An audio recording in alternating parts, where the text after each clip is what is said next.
Bueno, vamos a empezar con Jesús García Calero, que no necesita presentación porque ya sabemos cuál es su espíritu y su intención en el sentido de valorar el patrimonio común. Y él nos va a hablar de ABC, la noticia del tesoro que vino del otro lado del mar, investigación periodística subacuática del San José. Adelante, Jesús, y voy a ser impecable con los 20 minutos. Es lo que me merezco. Bueno, muchísimas gracias a todos, de verdad, por estas jornadas fantásticas en las que seguimos aprendiendo de vosotros. Yo es lo que vengo a contar, lo que he podido aprender de estos arqueólogos, de estos juristas, de estos historiadores, a lo largo ya de 11 años. Desde que un día, y por casualidad, estando en la redacción de ABC, vimos la página esa que ha enseñado antes Javier, la de la Gaceta, en la que decía que había salido un avión desde Gibraltar con el tesoro de un barco español, y el único que estaba libre era yo y me tocó a mí. Dice, cógete tú esto que estás libre. 11 años después. Bueno, he de decir que lo primero es que fue un asunto muy complejo. Lo primero que aprendí fue complejidad, es decir, era una empresa americana que estaba basada en Gibraltar, Odyssey Marine Exploration, que estaba además protegida por el Ministerio de Defensa británico en sus actividades, pero que se paseaba por las costas españolas, por el mar de Alborán y, como vimos luego, también por el Océano Atlántico, en aguas internacionales o de la plataforma, y que hacía lo que quería, probaba equipos, probablemente pues, tocaba allí donde podía. A lo largo de los años, porque ese proceso duró hasta 2012, en febrero de 2012 ya terminó todo aquello con la llegada de 2 aviones Hércules que traían lo que el juez americano había ordenado que nos devolvieran, las monedas sobre todo, pero no solo, me sirvió para conformar un criterio. Y gracias a ese criterio, que es algo sumamente impopular en el periodismo de urgencia, digamos, ¿no?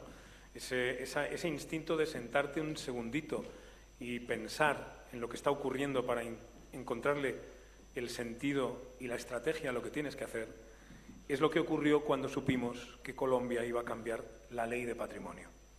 Cuando llegó aquella noticia, supimos inmediatamente que era un gravísimo peligro, porque ya no era una cuestión de una empresa cazatesoros, sino que era un Estado muy próximo al nuestro, el que tenía en el punto de mira el patrimonio común, el que podría, con las herramientas de un Estado, poner en jaque esa historia común y dejarla en manos de quien parece que quería dejarla, que son unas empresas sin escrúpulos y que no tienen nada, no solo porque sean ajenas, no tienen nada que ver con la cultura iberoamericana que compartimos, sino también porque es que no les interesa, en general, como prioridad, más que el asunto comercial. Así que, después de tantos años siguiendo estos temas, yo había tenido una visión que me persigue, y es la visión de una catástrofe cultural. Yo siempre hacía el mismo esfuerzo que nos ha permitido hacer el profesor Luzón, trasladarlo a tierra. Es una manera muy lúcida de comprender el problema. Yo me imaginaba que si en lugar de galeones lo que tuviéramos bajo el mar fueran las catedrales y viniera de vez en cuando una empresa americana con unos aparatos tecnológicos asombrosos a llevarse los cálices, las esculturas, los cuadros, a todos nos parecería un expolio. Pero no sé por qué, cuando se trataba de yacimientos arqueológicos de procedencia naval, de barcos y galeones, parecía que lo que era una mina de oro o un banco, bueno, pues que fracasó en el traslado, digamos, ¿no? Así que con aquellas lecciones aprendidas, que fue el tema de la Mercedes, el tema Odyssey, fue un tema en el que yo también aprendí mucho periodismo, pues con esas herramientas del periodismo de investigación me pude aproximar a lo que estaba a punto de suceder en Colombia. Lo que habíamos ganado en España con el asunto de las Mercedes era que habíamos generado, gracias a estar continuamente publicando lo que estaba ocurriendo, ayudado a generar una conciencia sobre el valor de ese patrimonio que antes se veía como inalcanzable y como inviable. En el proceso de las Mercedes acabamos llegando incluso a hablar con el famoso Lord que estaba en el Parlamento británico, en la Cámara de los Lores, y que es un arqueólogo y que era una voz crítica de la sociedad civil británica contra esos contratos que tenía su gobierno con las empresas cazatesoros. Y nos dio este magnífico titular, el de «Los gobiernos que recurren a empresas como Odyssey lo hacen por ignorancia». Después de tantos años, cabría añadir «en el mejor de los casos». Llegamos al anuncio del San José. Hay que tener en cuenta que el presidente Juan Manuel Santos es una persona que viene de una familia editora de medios de comunicación y domina como nadie la comunicación. Él acababa de visitar España y lanzó un tuit al mundo en el que anunciaba el gran hallazgo de ese galeón para el cual había hecho una ley que le permitía trabajar con empresas al 50% de lo que se rescatara.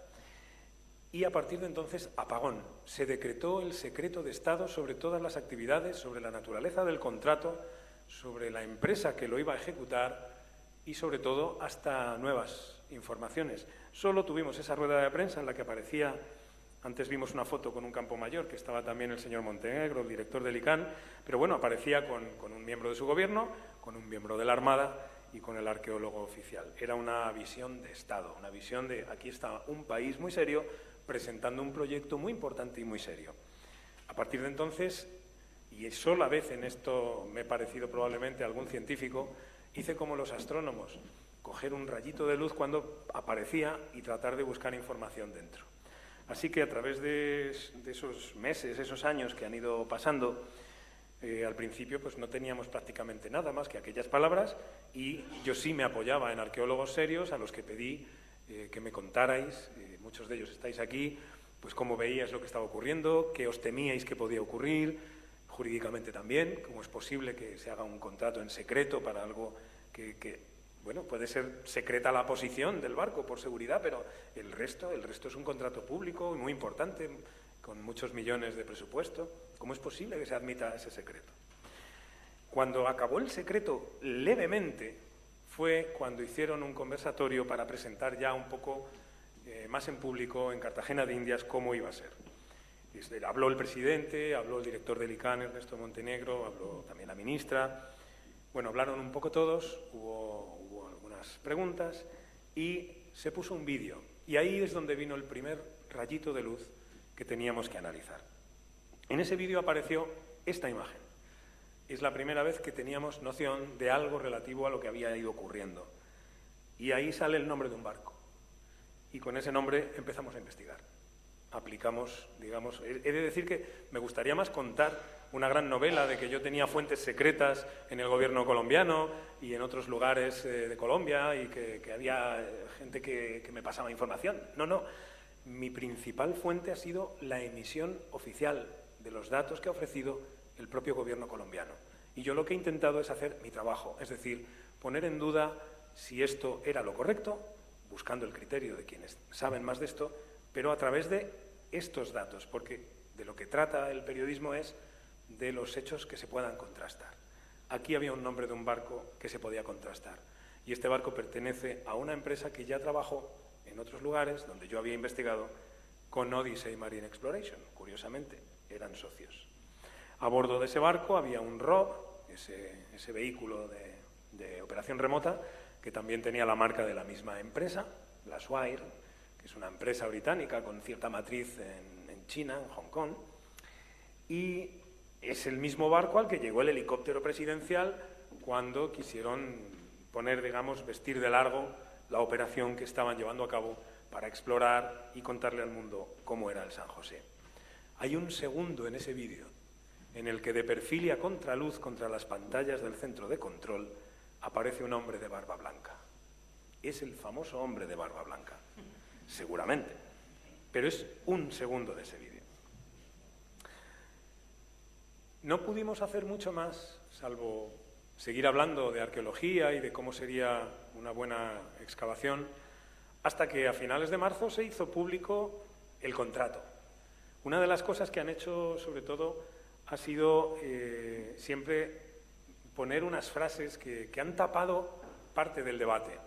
Una de las frases más famosas de este proceso ha sido es que hemos hecho un contrato de 600 páginas, como si fuera un misterio. El problema es qué dice ese contrato. Esta mañana ya se ha hablado un poco aquí. Basándose en esa ley que cambiaron, con las cargas comerciales, con los medios que tenían, los bienes que tenían valor de mercado, con las cargas industriales, prácticamente el 80, el 90% del galeón, hicimos un porcentaje conservador, el 80% está sometido al escrutinio de ¿te vendo o te guardo? Lo cual es injusto para el patrimonio. Sabemos además que se basaba esa ley en una visión de un cazatesoros que dijo, aquí el secreto está en decir que no es patrimonio lo que está repetido. Pero es que además, como bien decía esta mañana José María Lancho, en ese contrato figura cómo se va a hacer el peso de la plata con la que se puede pagar al contratista. Y el perito tiene expresamente prohibido en el contrato tener en cuenta otro punto de vista que no sea la calidad de la aleación. No valen los valores numismáticos, no vale el valor histórico de estar asociado al yacimiento, lo único que vale es el peso de la plata. Con lo cual, si valorásemos las monedas como monedas asociadas a un yacimiento, a lo mejor cada moneda puede ser $1000, les pagaríamos a lo mejor una serie de monedas, pero si cada moneda se valora por el peso de la plata, que puede que sean 12, 15, $20, le van a entrar muchísimas más monedas, con lo cual es que es como decía José María Lancho, es la visión de un doble expolio. Otra cosa que hicimos fue, en el momento que supimos ya el nombre que habían dado a la empresa que está en esa licitación, que es el Maritime Archaeological Consultants, Switzerland, empezamos a buscar, eso sí, con la ayuda de gente que sabe moverse muy bien entre los archivos financieros, la información financiera de esa empresa. Y héteme aquí, que aquí vemos otra zona sombría, cuando vemos que todas las acciones, o la mayor parte, se trasladan a una empresa en las Islas Caimán, desde la cual se controla. Así que tenemos un contrato secreto con una empresa que ha estado en secreto durante 2 años y medio, que ha impuesto las condiciones del contrato, que el contrato tiene 600 páginas, lo cual es muy meritorio, pero son 600 páginas de reparto de metales, no de arqueología ni de historia, y se controla desde un paraíso fiscal. El presidente Santos había prometido que era patrimonio para los colombianos y que iba a ser el Dream Team, el modelo a seguir en la arqueología universal. Creo que no se dan las condiciones para ninguna de esas dos formas. Seguimos investigando. ¿Quién tenía el mando en esa empresa? Y aquí ya tocamos el virtuosismo. El único arqueólogo que figuraba, Menzenbaum, un británico, decía en su biografía oficial en la web de la empresa que era Triton Fellow del Colegio de St. Peter's, en Oxford, un arqueólogo de Oxford. Visitaron a gente, incluso a Carla Arran la llegaron a visitar para decirle esto va a ser una cosa muy seria, somos de Oxford, lo hacemos muy bien.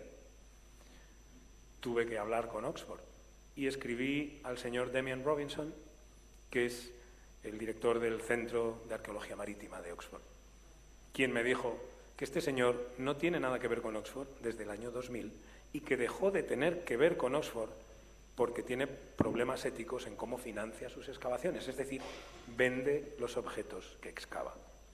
Con ayuda de otros amigos, algunos de los cuales tengo sentado muy cerca, pudimos también conocer otras peripecias del señor Menzenbaum en mares orientales, en mares de la historia portuguesa y en otros lugares, y su comportamiento no había sido mejor en ningún lado.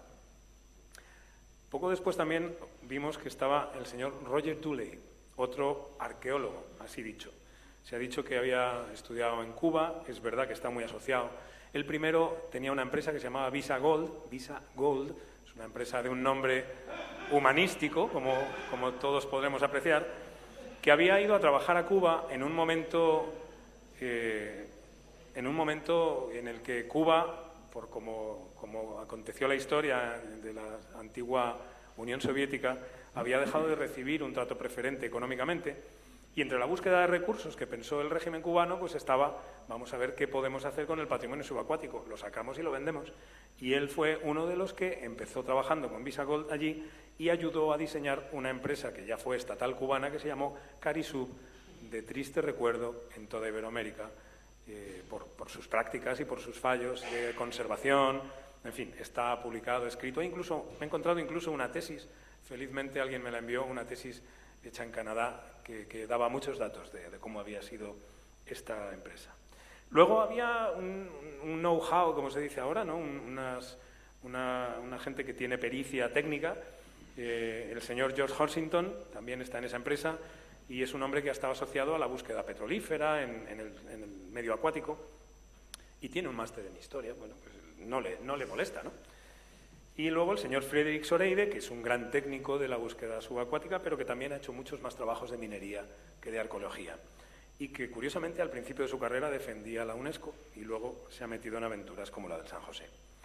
Pero bueno, no parecía que se conservara ese término de Dream Team que había propuesto el presidente colombiano, y seguimos mirando, y también había un señor que se llama Manuel Almeida Estevez, un conservador, que parece que además es un buen conservador de materiales, pero que decía en su biografía, pues por esto de darse el pisto, que era profesor de la UNESCO. Allá que fuimos a la UNESCO a preguntar, y en la UNESCO no solo no le conocen, sino es que no le han conocido jamás. Y, de hecho, escribieron a la empresa exigiéndoles que, por favor, retiraran el nombre de UNESCO si no querían enfrentarse a medidas legales. Como así hicieron. De hecho, es el único que la web de la empresa cerró después de que yo publiqué esto durante 15 días. Y apareció luego retocado, y entonces el señor Menson Bound es former Triton Fellow, es decir, que algún día fue Triton Fellow, pero ya no es, y el señor Manuel Almeida ya desapareció de la web. Este señor además tiene alguna relación con los expolios que ha habido en Panamá y que Juan conoce también, porque tiene relación con una de las empresas que hacía los laboratorios de conservación. Y luego están, bueno, pues otros invitados, está el York Archaeological Trust, una ONG británica que se supone que está encargada de hacer los laboratorios. Ahí la verdad es que tampoco me paré. Y luego hablando con arqueólogos, y sobre todo hablando con Michel Lourdes, el arqueólogo francés, él me dijo que habían contactado con él, después de que los presidentes de Colombia y Francia se vieron, un tal Germán Moro, que lo escribía con H, pero luego también es Germán, al que también investigué un poquito y vimos que era, bueno, descendiente de diplomáticos argentinos, criado en Estados Unidos, y que tuvo la fortuna de aprender a bucear y encontrar un galeón en Ecuador, del cual todavía pues, salen monedas a la venta, y había estado sondeando a Francia a ver si era posible estar en el proyecto del San José. 5 minutos. Bueno, entonces de vez en cuando volvíamos al relato oficial, ¿no? El relato oficial que desde el gobierno colombiano pues, tuvo también esa parte mítica del hombre de la barba blanca, que es Roger Dooley, que es el que vemos ahí en el extremo izquierdo de la foto, y que este hombre, bueno, pues decía que había estado peleando por lograr una entrevista con Santos, que tenía un mapa absolutamente inédito y testimonios de los supervivientes, un gran dossier sobre el galeón, que era su obsesión, que lo había estudiado, no sé si 20, 30 o 40 años, y que no era un cazatesoros, que él estaba interesado por las cosas culturales. Este es el autor del proyecto que le llegó al Ministerio de Cultura colombiano en enero de 2015, me parece que no, 2016, no, 15, en enero de 2015, antes de empezar las operaciones. Y ese proyecto que se presenta allí, pues tiene una característica que comparte con el contrato de las 600 páginas famosas, y es que está dedicado en el 90% a la división de las monedas, a ver quién es el perito que lo puede hacer, quiénes son los expertos numismáticos que nos pueden dar, formemos un equipo de la empresa, otro en piso del gobierno y un tercer equipo independiente por si acaso no nos ponemos de acuerdo, porque el oro es el oro y la plata es la plata. Pero este señor, ahí en el currículum que ofrece, en ese proyecto oficial, como se ve, dice que ha firmado muchísimos acuerdos de confidencialidad, los NDA, que le impiden decir a qué se ha estado dedicando. Decía que era arqueólogo, pero ya decimos que ha estado con muchas empresas haciendo esas cosas que estaban en secreto. No había dicho que había estado trabajando para Research Armada, que es la otra empresa, esa que tiene todavía derechos, como bien recordaba el profesor Rengifo. Había estado contratado con ellos y trabajando precisamente en un pecio hispánico en el Pacífico, de estos que tampoco sabemos todavía. Bueno, teníamos ya algunas certidumbres de que Research Armada podía tener también puntos de encuentro con el proyecto, entonces, ¿por qué estaban tan callados? Nos pusimos en contacto con ellos pidiendo, bueno, si ustedes no están en esto, demuéstrennos de alguna manera que no están en esto, porque está empezando a dar la impresión de que algo saben. Pero nos hicieron llegar un email de Roger Dooley, un email enviado en 2010 al director de Research Armada, en el que le cuenta muchas cosas, entre otras que ha estado trabajando en ayudar a Colombia a cambiar la ley. O sea que mucho antes de que ese hombre de barba blanca buscara al presidente Santos, había estado buscando a los técnicos del Ministerio de Cultura para convencerles de que no había mejor manera de excavar el San José que repartiéndose los bienes repetidos con valor de mercado. Y también dice justo que esa es la gran pelea, que lo que tienen que hacer es poner el patrimonio. Este es un mapa que también nos hizo llegar Search para que veamos lo cerca que está la posición que ellos defienden de la posición en la que ha aparecido el San José. Apenas 3 millas. La línea de color púrpura es la línea que se supone fue la trayectoria o el rumbo del galeón San José durante la batalla con el barco de Charles Weiger. Y hemos estado siguiendo, investigando todo lo que hemos podido, porque al final estamos hablando de un conglomerado de empresas que no hay manera ya, una vez que llegas a Caimán ya no puedes saber más. Así que empezamos a investigar a sus socios. Y ahí he de reconocer el trabajo de José María Lancho, que ha dejado muchas pestañas abrasadas entre papeles y medios judiciales, donde se da cuenta pues, de esos vínculos entre empresas que conforman una constelación a la que nadie había dado luz hasta ahora y que transparenta sobre todo pues, el gran poder financiero de la City londinense, que ya tuvo en esa página que se ve ahí, que lo que hace es contar una cosa que había publicado el The Times sobre una trama de evasión fiscal asociada a la búsqueda de precios. Pues los miembros de esta City que han estado salpicados por aquella trama son los mismos socios que se ha buscado la empresa contratada o a punto de contratar por el gobierno colombiano. Con lo cual, es que cuanto más lo remueve uno, menos sentido tiene, menos arqueología hay, menos ejemplaridad, menos Dream Team. Esto es una pesadilla, esto no es un sueño. Y lo que hay que decir es que este capital que actúa de manera salvaje sobre el patrimonio, o al menos lo pretende, son los que tienen intereses en esa industria cazatesoros, a la que nos hemos enfrentado sin conocer que detrás tenían este impulso de gente que tiene acceso a políticos, que tiene acceso a las grandes empresas del mundo y que tienen un único objetivo cultural. Quieren eliminar nuestra historia, la que compartimos, de esa ecuación. Les molesta.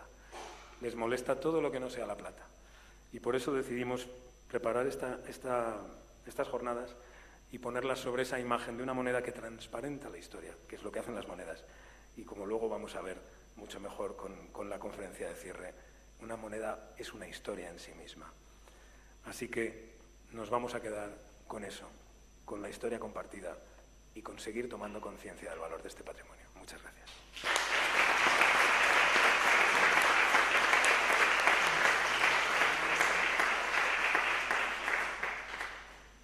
Muchas gracias, Jesús.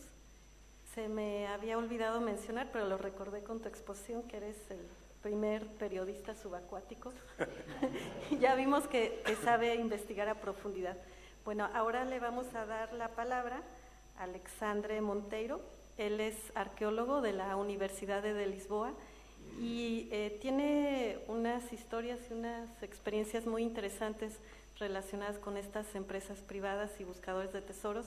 Y en realidad, bueno, lo vamos a escuchar, pero a mí lo que me gustaría resaltar siempre es la valentía con que lo enfrenta, porque no cualquiera. Adelante, Alexandre.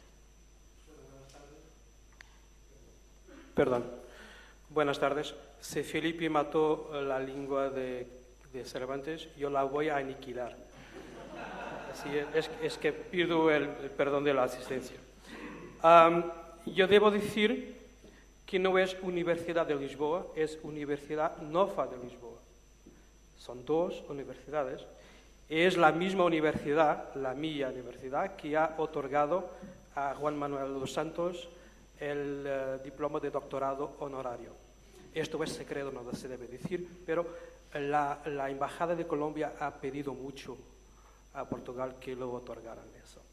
Así que un premio Nobel de Paz y un doctorado por mi universidad no es más que un cazador de tesoros. Yo no tengo problema con Colombia.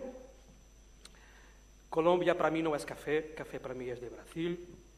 Pero Yo he hablado muchísimo de Colombia y también de su presidente, o ex-presidente, a los jornales y a las revistas de Portugal, pero para mí Colombia es la hija de Mariaje. Debo confesar que soy un aficionado de Rosario y de Francisco de Lara.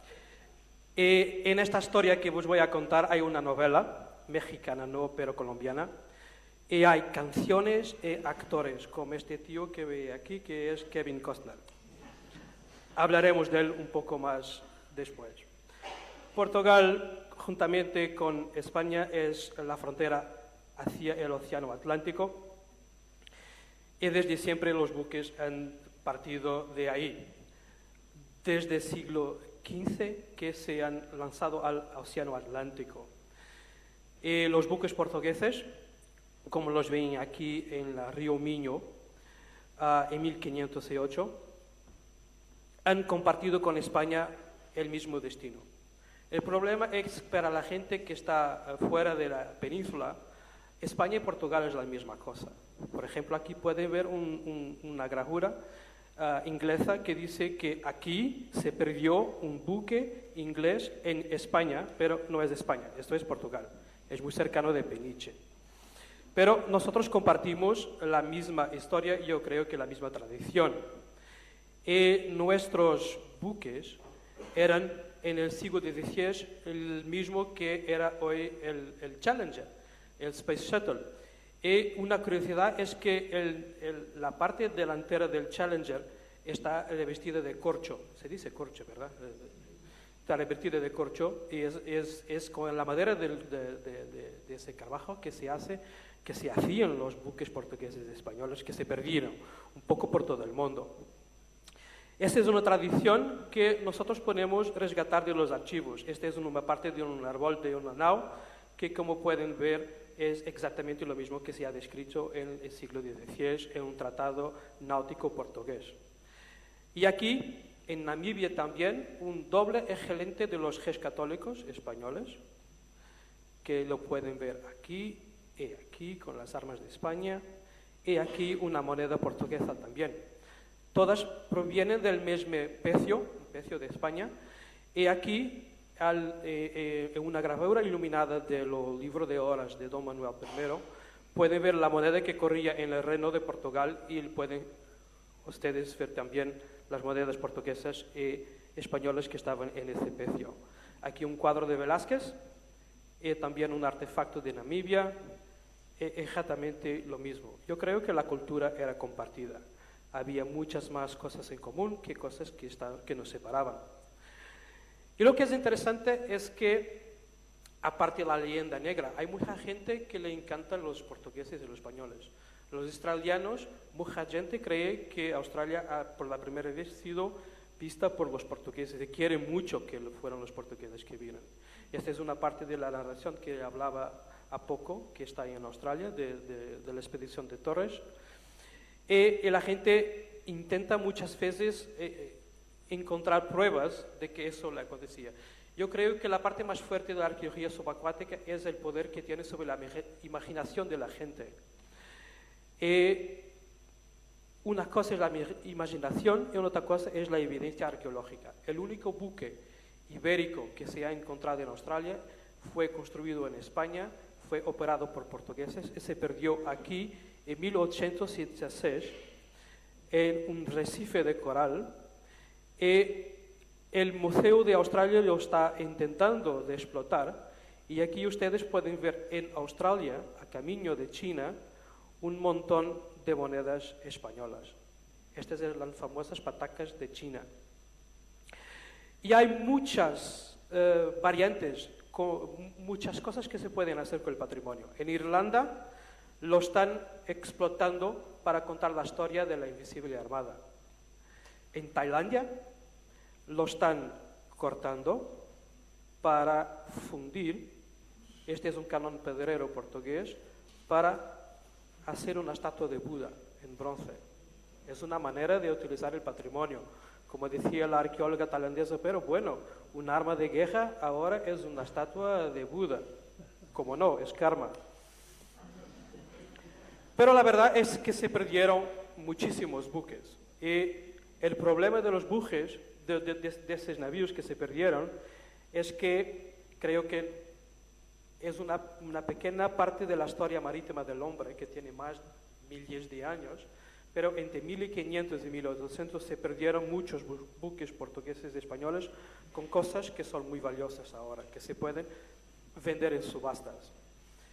Eso es el oro, y esto está directamente conectado con lo que se hacía en arqueología a los siglos XVIII y XIX, que era la gente iba para las partes más exóticas del mundo para comprar las cosas que eran egipcias o de la Biblia para las poner en museos de Berlín, de Londres o de París.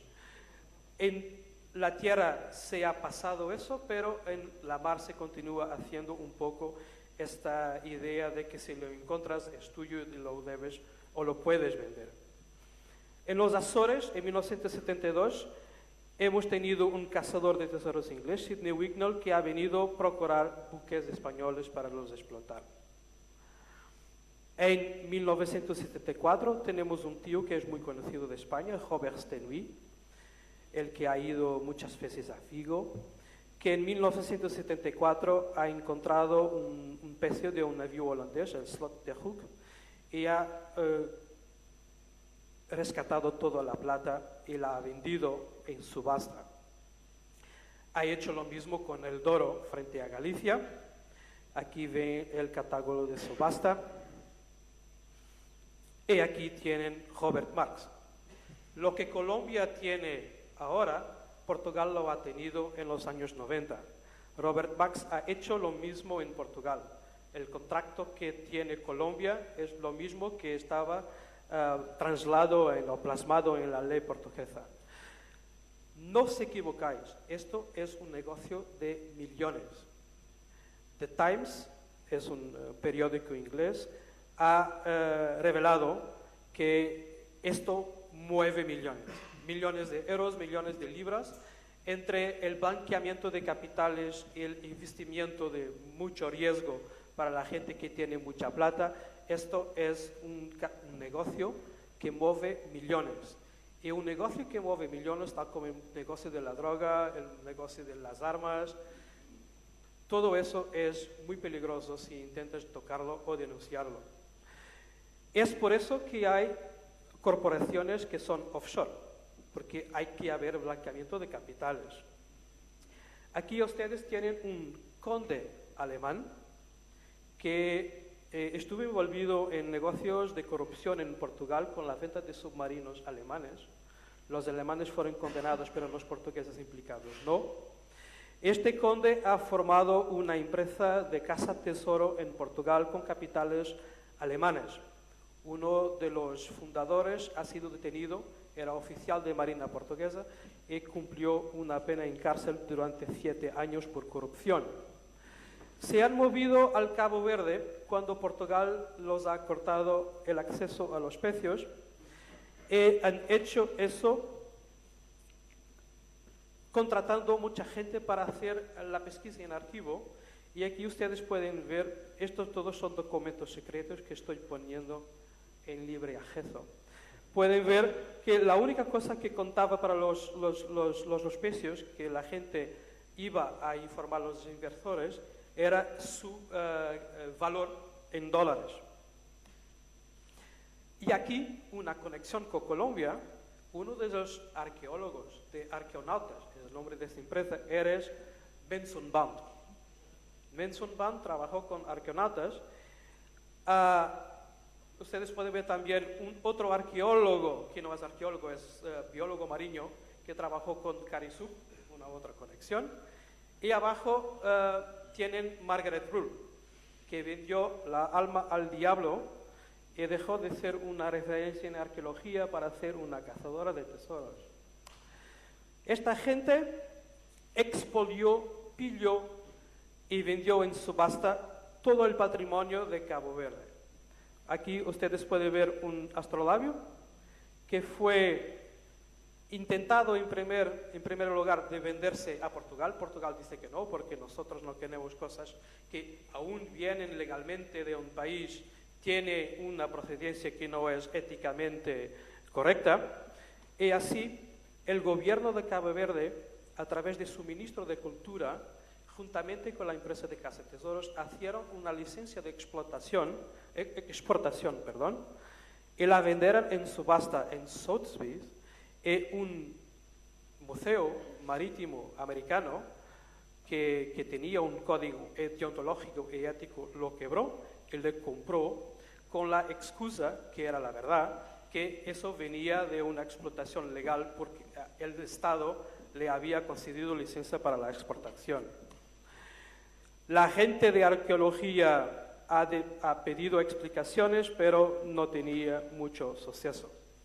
Lo que es muy interesante de notar y eso tiene que ver con la inmunidad soberana, es que si los estados quieren enforzar eso, lo pueden hacer. La Marina norteamericana supo que había en subasta artefactos que venían de un buque de la Marina de Guerra norteamericana que se perdió en Cabo Verde en 1848, yo creo.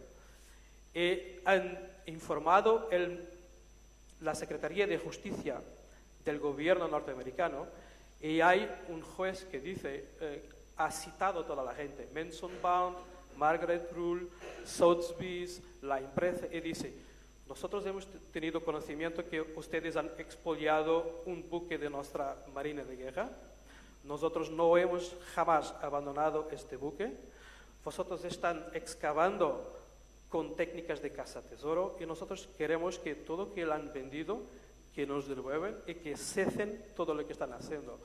Y hay cartas de Margaret Rule y de Mensonbund que dicen, no, yo no estuve ahí, no sé, yo soy solamente un consejero, no estoy excavando.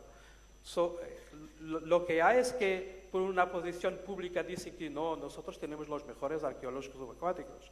Pero después, en realidad, cuando tienes que enfrentar el juicio de Norteamérica, dicen, no, nosotros no estamos aquí. Aquí tienen Alejandro Mirabal, el cubano, el conde alemán, excavando un pecio español en Brasil.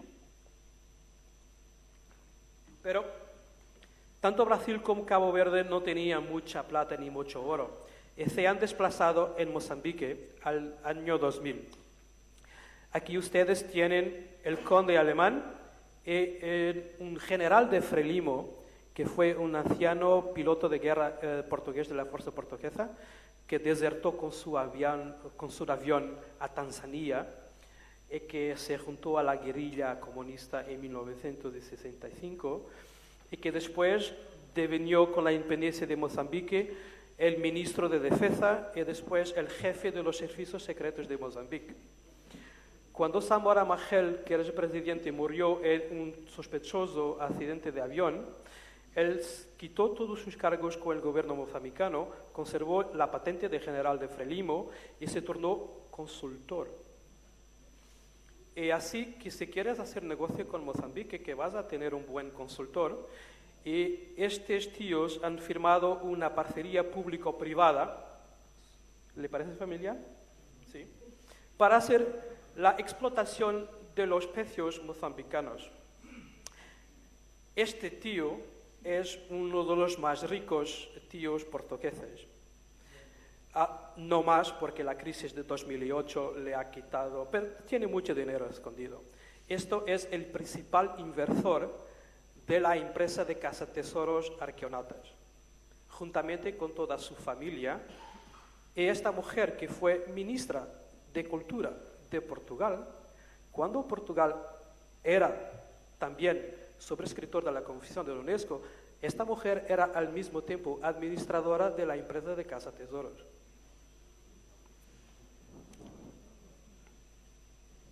Yo decía que era una novela mexicana, ¿verdad? Uno de los más influyentes consejeros de esta empresa era don Duarte Duque Bergasa, que es el heredero de la corona portuguesa. Y aquí también Mensonbund, director Esta es la gente que hacía la propuesta al gobierno de Mozambique. La gente, los periodistas mozambicanos, que ficaron como locos, porque la ley decía no se puede vender el patrimonio mozambicano arqueológico. Y han hecho muchas denuncias hasta que mataron un periodista con tiros de ametralladora. Bueno, después toda la gente se caló.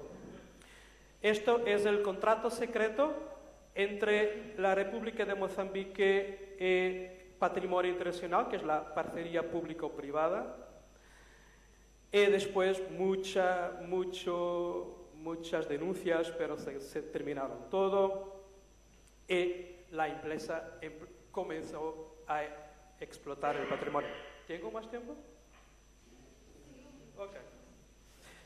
Trabajaron en Mozambique con detectores de metales porque lo que les interesaba eran las monedas y el plomo alfa, que se puede vender por mucho dinero. Aquí una moneda de oro, la porcelana china también, los cañones que se pueden vender muy bien en subasta, oro, joyas, más oro, más oro. La gente escogiendo las monedas de plata y claro, se tienen que vender. Porque hay que hacer dinero. Solamente les interesa esto y esto. Y claro, si es una cosa pública, si estás cotado en la bolsa de Frankfurt, tienes que hacer mucha publicidad. Este es un artículo periódico que ha aparecido en Alemania que dice que la gente es lo mejor que hay y habla también de Odyssey. Está todo conectado. La única cosa que les interesaba eran las subastas. De Christie's o de Sotheby's no interesa, todo esto es subasta. Y también un golpe de teatro. Si tienes una buena marca, ¿por qué no hacer una chaqueta o un pantalón con la marca de Arqueonautas? Y vas a hacer un catálogo y vas a inventar Kevin Costner para vender las chaquetas, ¿no? ¿Por qué no? ¿Por qué no? Es más dinero que entra. Kevin Costner tiene una banda y ha tocado muchas músicas para Arqueonautas también. Y aquí lo mejor para mí es Saving World Maritime Heritage, salvando la herencia marítima de todo el mundo. Bueno, el arqueólogo mozambicano Ricardo Teixeira Duarte ha publicado, esto es lo que se debe de hacer, ¿cómo parar esto? La primera cosa es lo que los científicos tienen que hablar, pero no solamente hablar, también escribir. Y él escribió para el Journal de Maritime of Archaeology la narración de lo que pasaba. Esto fue la primera cosa que he hecho. Y después él y yo hemos ido a Radio África, que en Portugal emite para toda África, y hemos dicho de él lo que más o menos dice del jamón. Hemos dicho, bueno, esta gente son cazatesoros que expolian y teníamos un arqueólogo portugués y un arqueólogo mozambicano diciendo, ellos no les han gustado, me han llevado a juicio, me demandaban 50.000 euros porque había hecho mucho mal a su reputación. Y aquí la gente que me acusaba era la ministra de Cultura de Portugal, un contraalmirante de la Marina portuguesa, un tío que era financiero, un técnico superior de la Dirección de Cultura de Portugal, la directora del Museo Nacional de, ¿cómo se dice? Azulejos, no sé, el antiguo ministro de Defensa de Cabo Verde y un tío que ha sido condenado por haber robado la imprenta nacional. Bueno, y como Portugal ha salido en mi defensa, y también, ¿qué pasa? Perdón. Y como ICOM han venido en mi defensa y después de una lucha en los jueces yo he sido ilibado en la primera instancia. Ellos han recorrido, ¿se dice recorrido? También, sí. Y también he sido elevado, que está todo bien. Y después yo he atacado, porque digo, mi disposición es muy mala, muy mala. Hemos hecho una denuncia junto del gobierno mozambicano. Esta es una posición tomada por la Universidad de Mozambique. los amigos de la isla de Mozambique también, y después le han hecho una inspección a las cuentas y han descubierto, esto también es secreto, no se puede mostrar, han hecho una inspección a las cuentas y han descubierto que no solamente Mozambique estaba siendo expoliado de sus artefactos, pero también Mozambique estaba pagando a esta gente.